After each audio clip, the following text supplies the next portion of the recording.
Welcome into another episode of What's the Scoop presented by Perry's Ice Cream. I've got one of our safeties with us today, Damar Hamlin, joining us tomorrow. Thank you so much for being with us today to get to know a little bit more about you.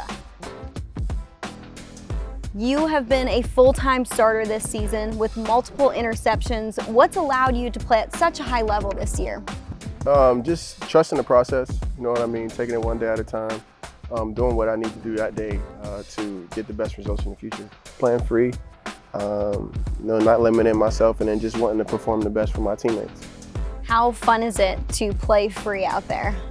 That's super fun, My favorite part is just lining up with the guys, that we go out here and practice with each day.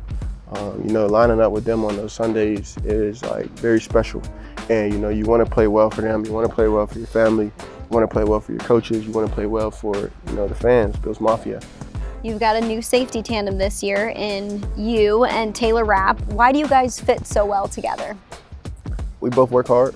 We both, that same process that I'm talking about.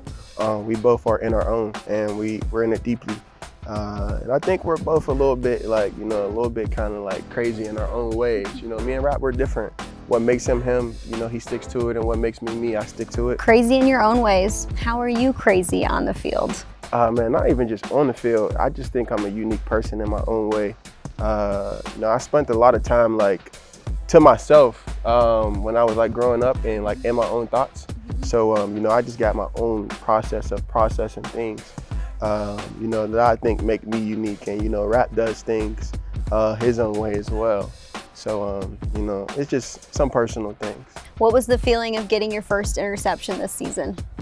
It almost didn't feel real. Once I got the pick, I'm just I wasn't even worried about the return at that point. I was just happy I got the first one, checked off the map. I was just I couldn't wait for it to be over to celebrate in a way. But I was super happy. Totally. If you look on your Instagram or just know anything about you, Damar, it's easy to see that you love fashion. Do you have any favorite game day looks so far this season? This year, I've been really keeping it simple as far as game day fashion looks. I've been keeping it simple. I've just been worried about all football. Fashion is my escape from, the game. Coach tells us, as much as you can, you got to get away so that you can, have the energy to be what you need to be on this field. And, I have my own clothing brand, chasingems.com. I actually just dropped a fall line as well, which is doing pretty well. And I was super excited to have a team of people who could, still have the business running while I'm, out here on the field. So we just did a photo shoot for our fall line, had models, the whole process of, doing a production shoot. I've done a lot of production shoots myself, just throughout business, but to be able to conduct one of my own was super fire. Where do you want Chasing Millions to go? I want Chasing Millions to be something that's always for the people.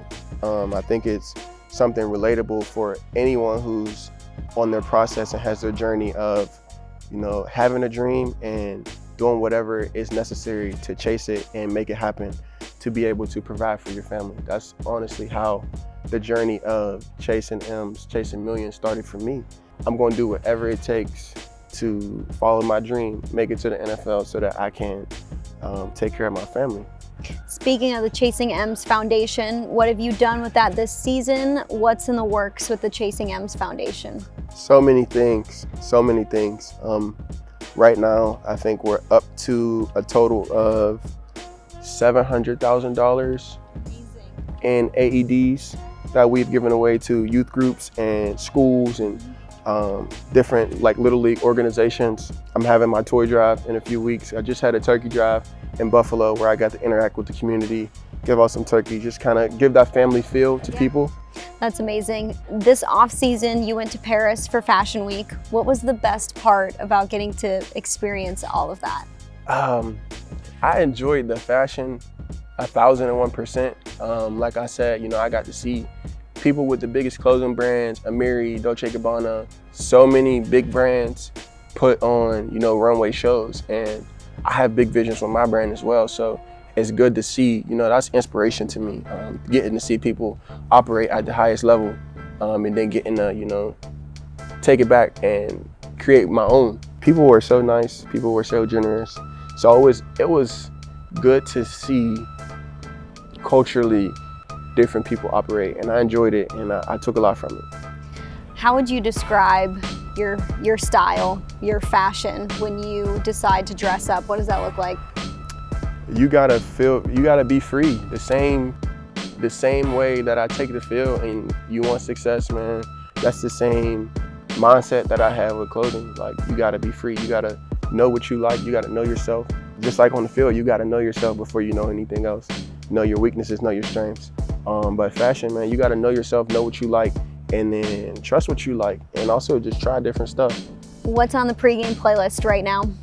Pregame, I like to keep it calm, because I know once you hit that field and, you know, you get to see all the fans, and once the energy is where it needs to be, that it comes naturally for me. So like pregame, I gotta keep it calm so I don't overshoot my emotions.